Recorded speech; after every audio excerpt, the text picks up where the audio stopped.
यांना त्रिवार अभिवादन।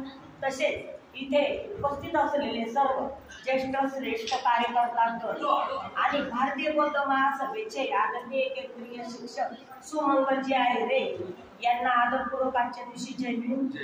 खरं म्हटलं तर आज आपली समाप्ती आहे ग्रंथाची, थोडं तर काहीतरी वाटतंय का संपलं नाही पाहिजे म्हणून। आणि विशेष म्हणजे आजच्या आश्विन पौर्णिमा निमित्त सर्वांना हार्दिक शुभेच्छा। मला कालचा विषय दादांचा, मला हे कर्म म्हणजे काय, जेव्हा तो दादांनी विषय मांडला कर्म संगतीने कर्मच मनुष्य घेऊन टाकतो आणि कर्म तर दिसत नाही। मी पण ते विचार करत की कर्म कसं म्हणजे जाणलं पाहिजे व समजलं पाहिजे। या विषयावर सुमंगलजी आहे यांनी सांगितलं कर्म कसं ओळखावं आणि कसं समजलं पाहिजे। तेव्हा गुरुजींनी सांगितलं का हे आपली शरीराची सुंदरता सांगितली, आणि सुंदरता ही वरून असते, बाह्य रूप असते। आपण सगळं आपल्या घाणेनं मापलेलं शरीर आहे। हे एक दोन शब्द त्यांची समजलं खरं आहे। आपण आपलं शरीर किती रोगाने पिछाडलेलं आहे, आपली सुंदरता वरतून आहे, म्हणून आपण आपल्या शरीरावर इतका गर्व करावा नाही, कारण आज ना उद्या ते आपल्याला संपणार आहे, सर्व अनित्य आहे हे समजून सांगितलं। त्याच्यानंतर कर्म इतकं व्यवस्थित सांगितलं दादांनी का तेव्हा मला समजलं का कर्म कसं असतं। जेव्हा दादांनी गोष्ट सांगितली 4 राणी आणि राणीची, त्यातूनच समजलं। त्यांनी सर्व शरीरावर संशोधन करून सांगितलेलं आहे, एवढं ते थोडं लक्षात आलं। आणि मग एक गोष्ट सांगितली दादांनी का कधी कोणाचा चुकून ऍक्सिडेंट झाला मित्राचा आणि आपण त्याला बघायला गेलो का हो मी तर थोड्याशाने वाचलो असं दादांनी बोट केलं।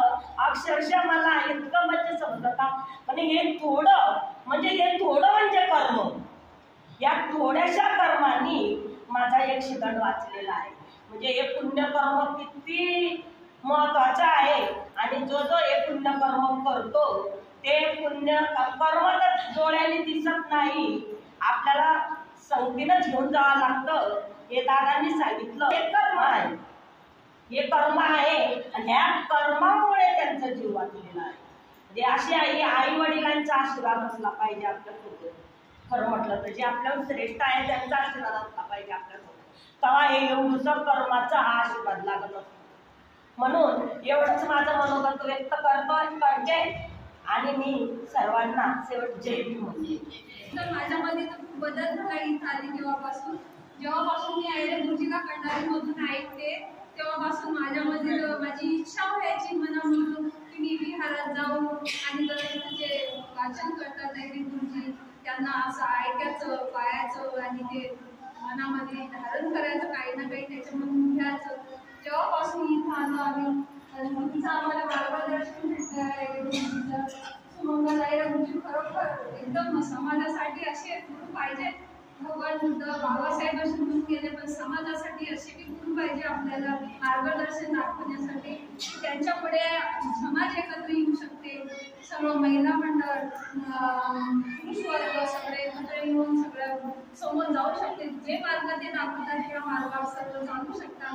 असे गुरुजी आपल्याला लाभले हे आपलं मंगल म्हणजे सौभाग्य आहे आपलं की असे गुरुजी आपल्याला लाभले।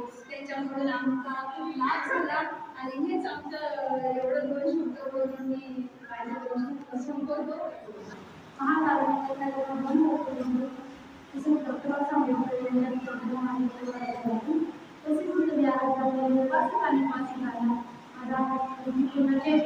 या सर्वांना आश्विन पौर्णिमेच्या सर्वांना शुभ आशीर्वाद शुभेच्छा।